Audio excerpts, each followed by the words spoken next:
Halo, perkenalkan, nama saya Muhammad Yusuf Saputra dari Program Studi Ilmu Tanah Angkatan 2021 dengan NIM 21-477116 PN 17198. Di sini saya akan menjawab soal ujian tengah semester mata kuliah Statistika Pertanian kelas A yang diampu oleh Bapak Irwan Endrayanto dan Ibu Oki Almas Amalia. Pada ujian tengah semester kali ini terdapat 3 soal.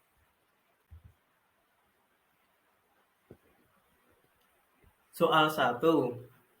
Membahas tentang kegunaan statistika di bidang pertanian dan variabel random dalam penelitian di bidang pertanian. Soal 1A, yaitu buatlah satu contoh rancangan penelitian di bidang pertanian yang berbeda dari yang telah dibahas di kelas dan bukan contoh dari buku referensi. Rancangan penelitian berisi tujuan penelitian dan data yang dikumpulkan.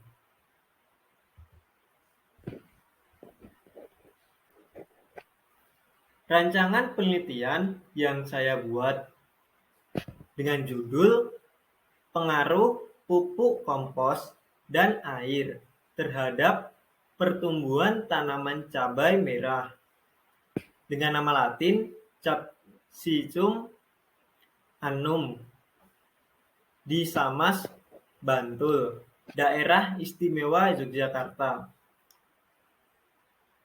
Tujuan rancangan penelitian ini adalah untuk mengetahui pengaruh pemberian pupuk kompos dan air terhadap pertumbuhan tanaman cabai merah dengan nama latin Capsicum annum, terutama pada tinggi dan jumlah daun tanaman di daerah Samas, Bantul, Daerah Istimewa Yogyakarta selama 75 hari atau selama satu masa pertumbuhan tanaman cabai merah hingga panen. Berdasarkan data yang dikumpulkan, terdapat jenis sumber dan metode pengumpulan. Nah, data pada rancangan penelitian saya termasuk dalam data primer. Karena dalam mengambil data dengan melakukan survei dan pengujian langsung pupuk kompos dan air pada tanaman cabai merah hingga didapat data berupa pertumbuhan batang dan jumlah daun tanaman cabai merah. Data yang didapat bersifat kuantitatif karena data disajikan dalam bentuk angka dengan batang tanaman diukur dan jumlah daun tanaman tadi dihitung. Nah, untuk waktu pengumpulan datanya, data rancangan penelitian saya termasuk ke dalam data cross-section, yang berarti data yang dikumpulkan selama satu periode waktu, yaitu selama 75 hari atau satu kali musim tanam cabai merah hingga panen.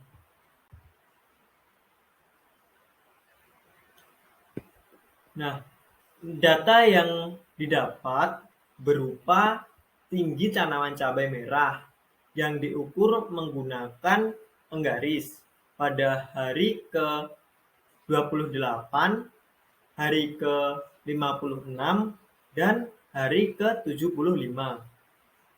Data jumlah daun yang dihitung pada hari ke-28, hari ke-56, dan hari ke-75. Selain itu, terdapat data berupa berat hasil panen tanaman cabai merah.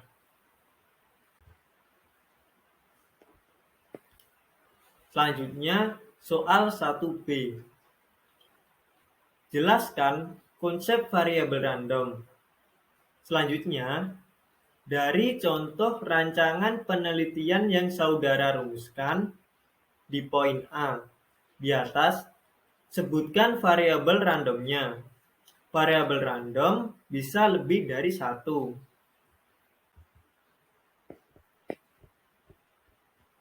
Sebelumnya, apa sih variabel random? Variabel random itu adalah cara memberi harga angka kepada setiap elemen ruang sampel. Variabel random juga merupakan sebuah fungsi yang memiliki nilai real yang harganya ditentukan oleh setiap elemen dalam ruang sampel. Nah, variabel random sendiri dibagi menjadi dua, yaitu ada variabel random discrete dan variabel random continue.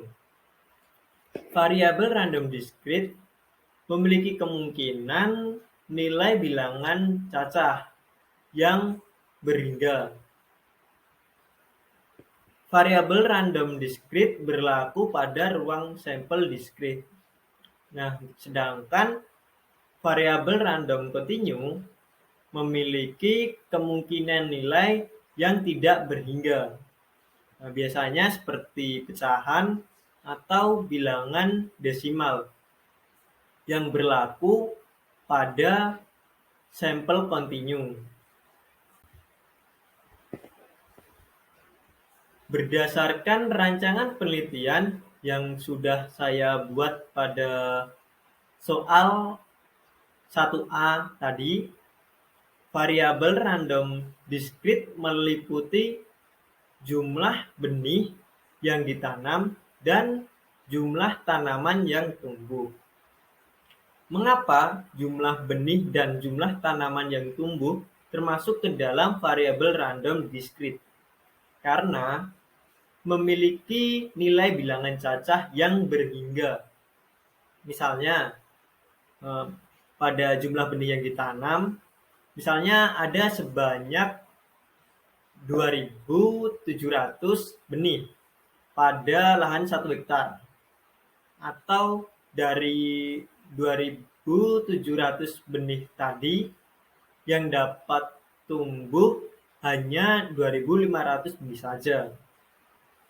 Nah, untuk variabel random continue itu meliputi panjang tanaman dan jumlah daun pada hari ke-28, hari ke-56, dan hari ke-75. Berat cabai saat dipanen, dan banyaknya pupuk kompos dan air yang digunakan. Variabel tersebut termasuk variabel random continue karena ukuran dan beratnya tidak berhingga. Misalnya pada variabel berat cabai saat dipanen. Nah, berat cabai saat dipanen ditimbang memiliki bobot sebesar misalnya 40,8 kg.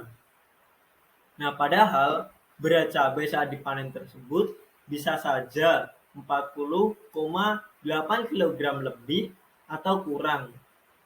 Kelebihan atau kekurangan tersebut tidak dapat diukur menggunakan timbangan karena ukuran tersebut secara terperinci tidak dapat ditentukan oleh timbangan.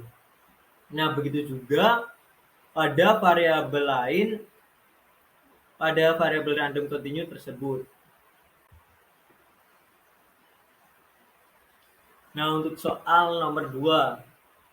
Soal nomor 2 membahas tentang peluang dan aplikasinya di bidang pertanian. Nah, untuk soal nomor 2 itu berupa soal cerita, yaitu seorang petani membeli 3.000 bibit kangkung dari toko pertanian A dan toko pertanian B. Sebanyak 1.000 bibit dibeli dari toko A, sedangkan 2.000 bibit berasal dari toko B. Setelah ditanam, diketahui bahwa sebanyak 100 bibit dari toko A tidak tumbuh dan sebanyak 250 bibit dari toko B tumbuh dengan baik.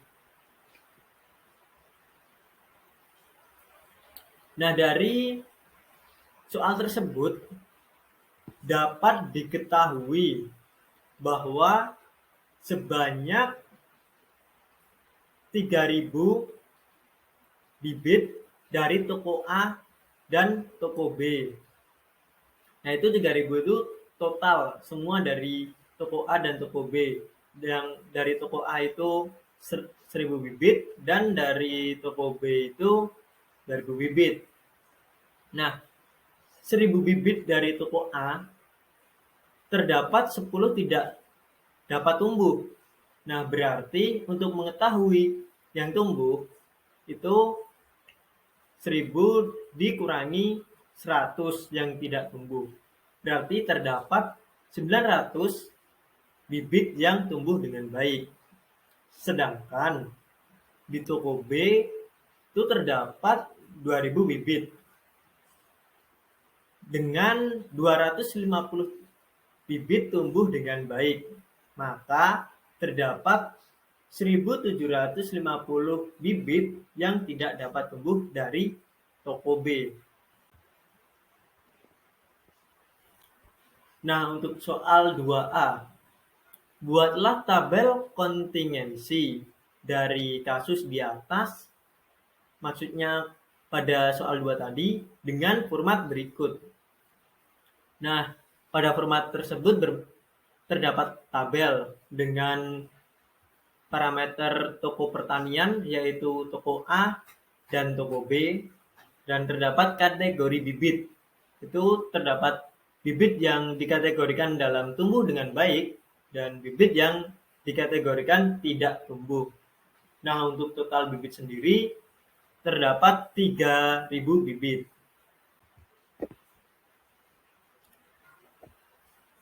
Nah, dari format tadi, ini terdapat tabel yang sudah saya isi berdasarkan yang sudah saya ketahui dari soal nomor 2 tadi. Yaitu untuk total benih yang dibeli sebanyak 3.000 bibit dengan 1.000 bibit dari toko A dan 2.000 bibit dari toko B. Pada 1.000 bibit dari toko A, yang tidak dapat tumbuh itu sebanyak 100 bibit. Nah, maka untuk mengetahui bibit yang tumbuh dengan baik dari toko A, maka 1.000 bibit dikurangi 100 bibit yang tidak tumbuh dari toko A. Maka didapatkan 900 bibit yang tumbuh dengan baik dari bibit dari toko A. Nah, untuk bibit dari toko B terdapat 2.000 bibit dengan 250 bibit yang tumbuh dengan baik. Untuk mendapatkan bibit yang tidak tumbuh dengan baik, maka 200 bibit dari toko B dikurangi dengan bibit yang tumbuh dengan baik sebanyak 250. Maka didapatkan bibit yang tidak tumbuh dari toko B sebanyak 1.750. Nah, untuk mengetahui total bibit yang tumbuh dengan baik dari toko A dan toko B, maka ditambahkan bibit dari toko A yang tumbuh dengan baik sebanyak 900 ditambah dengan 250 bibit dari toko B yang tumbuh dengan baik, maka didapatkan total bibit tumbuh dengan baik sebanyak 1.150.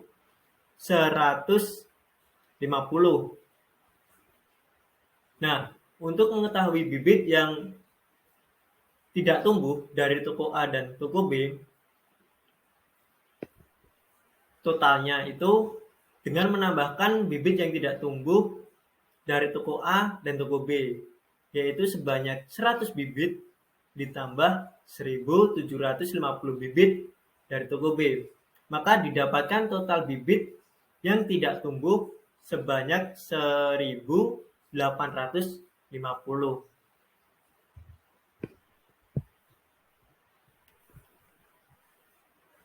Nah, soal 2B yaitu jika sebuah bibit dipilih secara acak, hitunglah bibit tersebut tumbuh dengan baik.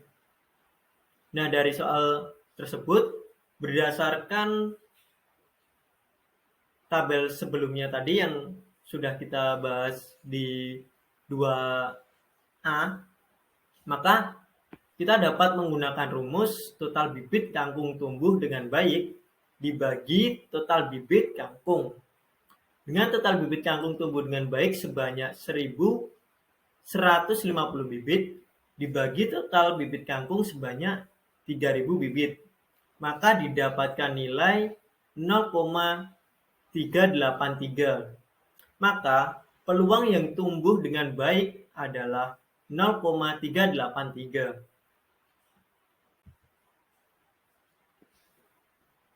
Selanjutnya, pada soal 2C, yaitu jika sebuah bibit dari toko A diambil secara acak, berapakah peluang bibit tersebut tidak tumbuh?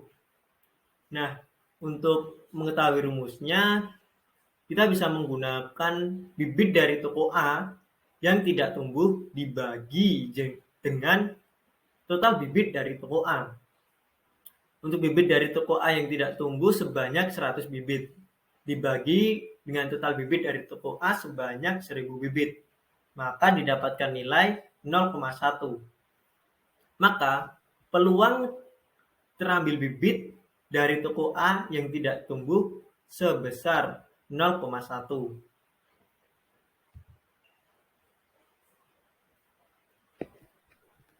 Untuk soal 2D, jika diketahui sebuah bibit tidak tumbuh, berapakah peluang bibit tersebut berasal dari toko B? Nah, kita dapatkan rumus yaitu bibit tidak tumbuh dari toko B dibagi total bibit tidak tumbuh dari semua toko, baik toko A dan toko B. Bibit tidak tumbuh dari toko B sebanyak 1.750 bibit dibagi dengan bibit tidak tumbuh dari toko A dan toko B sebanyak 1.850 bibit. Maka didapatkan nilai 0,946. Maka peluang terambil bibit tidak tumbuh dari toko B adalah 0,946.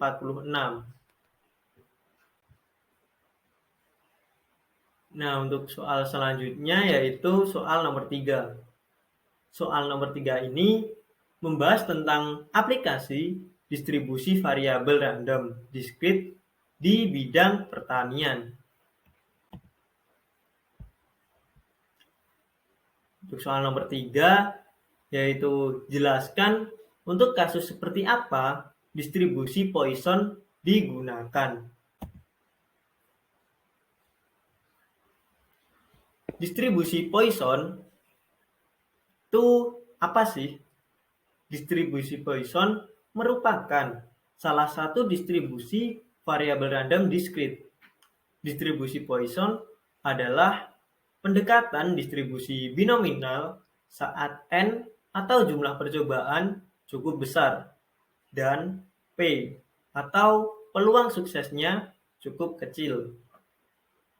Pada distribusi Poisson, terdapat variabel random X, yaitu variabel dinotasikan sebagai banyaknya suatu kejadian dan dalam eksperimen Poisson.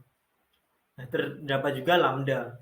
Lambda adalah rata-rata banyaknya suatu kejadian pada suatu satuan waktu, jarak atau luas.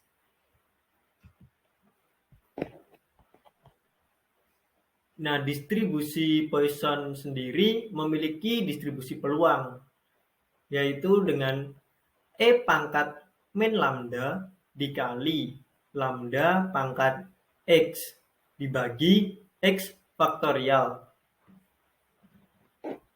Distribusi Poisson dapat dikatakan istimewa karena memiliki min dan variansinya sama, yaitu lambda. Distribusi Poisson biasanya digunakan untuk melihat banyaknya suatu kejadian pada suatu interval waktu. Misalnya, banyaknya bola kasti yang digunakan dalam 1 bulan. Atau bisa juga banyaknya program kerja selama 1 tahun kepengurusan.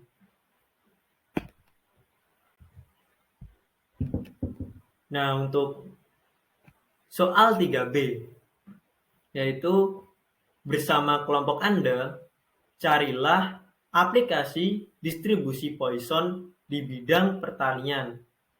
Selanjutnya, sebutkan variabel yang memiliki distribusi Poisson. Jelaskan juga mengapa distribusi Poisson atau metode terkait distribusi Poisson digunakan pada penelitian yang saudara kaji.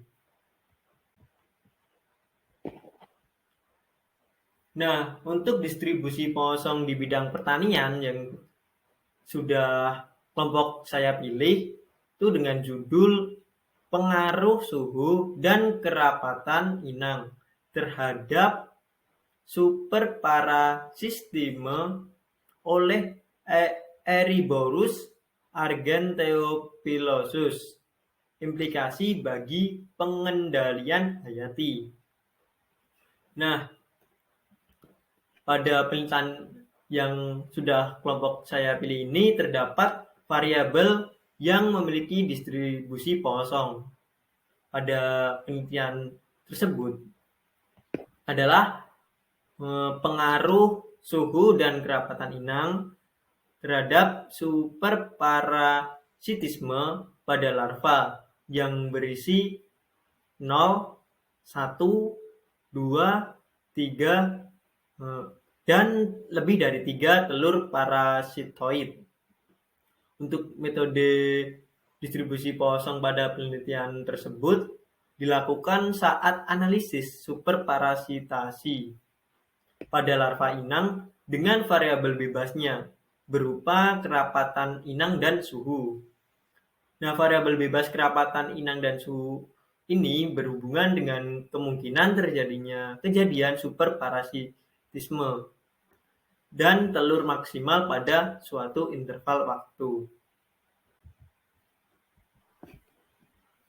Untuk penerapan distribusi Poisson sendiri dapat dilihat dari tabel tersebut. Nah, berdasarkan distribusi Poisson tersebut, frekuensi superparasitisme berbeda nyata pada semua suhu, yaitu dengan nilai P 0,001 yang menggambarkan bahwa kejadian superparasitasi terjadi secara acak pada suhu yang berbeda dalam kerapatan yang sama.